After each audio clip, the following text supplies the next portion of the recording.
Hi, my name is Antoine and I'm a shamanic healer and ceremonialist. I wanted to carry on with these videos on shamanism basics and talk about initiation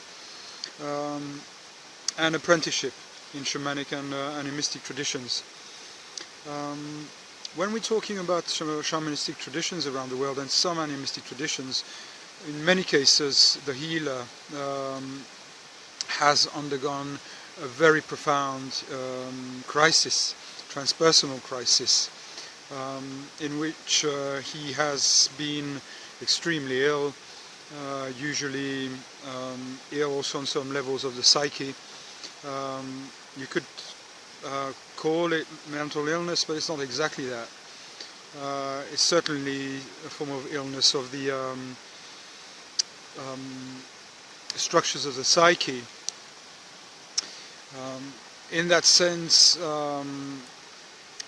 it may be different from mental illness as we define it. It has certainly some aspects which are very similar. One of the aspects is that might be different is the would-be healer regains some form of extremely acute consciousness throughout his mental illness. So he's at the same time witnessing something and undergoing something and cannot escape it. In many cases, that form of illness is going to cast him down, you could say, in all kinds of worlds, which could be envisioned as also inner worlds, but they're also outer worlds, because in that state you also meet beings or forces or different archetypes. And now with the map we have of all of this through literature and neo-shamanism and all kinds of elaborations on this, this sounds great and cool. In a way, I'm meeting archetypes, I'm meeting this, or well, it's terrible, but I'm meeting them. The experience is not at all like that. It's a fairly terrifying experience in many cases. And the dissolution that is happening on many levels of the personality, which is pictured in many cultures as a kind of being taken to pieces or being dismembered. That is usually the term used in ethnological data and now in the kind of modern accounts. And that might happen through all kinds of encounters with various beings. There's nothing set in that sense. In many cultures, for example, in the Zulu culture, where it is actually a shamanistic culture, the healing is a shamanistic culture with a certain use of trance, which is different also from other places in Africa. There are a few other places. The ancestors are a key aspect to this. They send illness, the initiation, the Twaza initiation, and they are actually part of the ancestors. In many cases, are the ones causing the illness. It's the same in Mongolia, it's the same in some Siberian cultures, or some Mongolian cultures, some cultures from Asia, etc. So what is happening is some form of dismemberment or deconstruction, and that is terrifying for the personality, because the personality holds onto an idea of being whole, an idea of itself, and the intrusion of many forms of intelligence, not all of them and many of them not benevolent, at least on the first encounter, is also perceived as, or can also be perceived as, a form of madness, because the psyche doesn't recognize this, nor does it recognize in a way the cracks and voids happening within itself, the going of various aspects. So, of course, there are levels of this in many people's experience, intense transpersonal experience. Not all of them lead to shamanistic role and exercise or sharing of one's own new skill as a shamanic person. they might lead to other things, and certainly many initiatory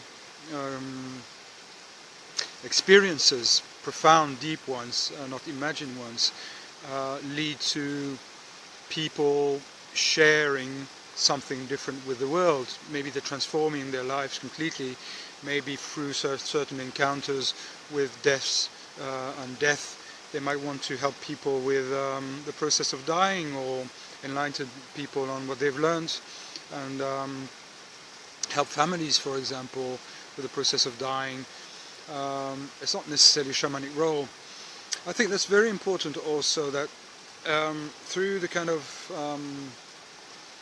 fascination with the shamanic role and the shaman person, really through, in many cases, the desire for a kind of aggrandizement. Well, if I'm that, I'm also more powerful, I'm a more important person than maybe I feel in my own life.